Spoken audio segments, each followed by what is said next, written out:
मुकेश उत्तर प्रदेश का रहने वाला है। वह इंजीनियरिंग की पढ़ाई बेंगलोर में कर रहा है और यह उसका आखिरी वर्ष है।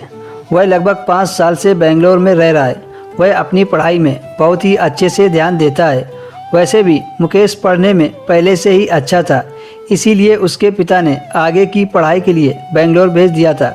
वह चाहते थे कि मुकेश एक अच्छे कॉलेज में पढ़े, इसीलिए मुकेश बेंगलोर के एक अच्छे कॉलेज में पढ़ाई कर रहा था। और जिस प्रकार से उन्होंने उसे एक अच्छे कॉलेज में पढ़ने के लिए भेजा था, वह हमेशा ही उनके लिए सोचता था, क्योंकि उसके माता पिता ज़्यादा पढ़े लिखे नहीं थे। इसीलिए मुकेश हमेशा से ही अपने माता पिता को ध्यान में रखकर पढ़ाई करता था। एक बार उसके कॉलेज में किसी लड़कों से कुछ बहस हो गई।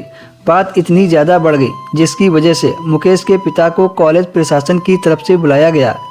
वह नहीं चाहता था कि उसके पिता के सामने उसकी बेइज्जती हो, लेकिन जब यह बात मुकेश के पापा को पता चली तो उन्होंने मुकेश से कहा, यदि तुम पढ़ाई में ध्यान नहीं दे पा रहे हो तो कुछ दिनों के लिए घर आ जाओ।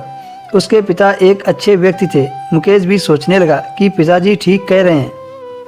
अगले दिन मुकेश ने अपनी ट्रेन का रिजर्वेशन करवा लिया और समय आने पर वह ट्रेन में बैठ गया। मुकेश के सामने वाली सीट पर एक फैमिली बैठी थी। वह बोले, क्या तुम बेंगलोर में रहते हो? मुकेश ने कहा, नहीं, मैं उत्तर प्रदेश में रहता हूँ। वह अपना लैपटॉप निकालकर मूवी देखने लगा। कुछ देर के बाद जब अगला स्टॉप आया तो सामने वाली सीट पर बैठा परिवार उतर गया और एक बेहद खूबसूरत लड़की सामने सीट पर आकर बैठ गई। उसने जीन्स टॉप पहना हुआ था। वह बहुत ही आकर्षित लग रही थी। मुकेश को वह लड़की तो पहली नज़र में भा गई थी। वह तो बस उस लड़की को एकटक देखे जा रहा था। तभी अचानक उस लड़की की नज़र मुकेश पर गई।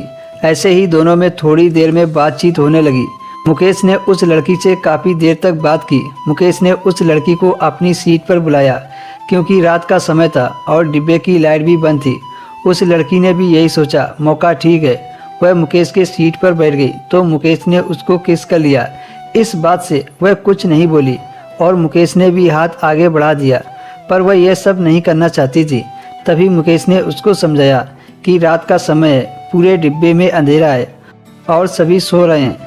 इस बात से वह मान गई और फिर दोनों ने चलती ट्रेन में खूब मज़े लिए।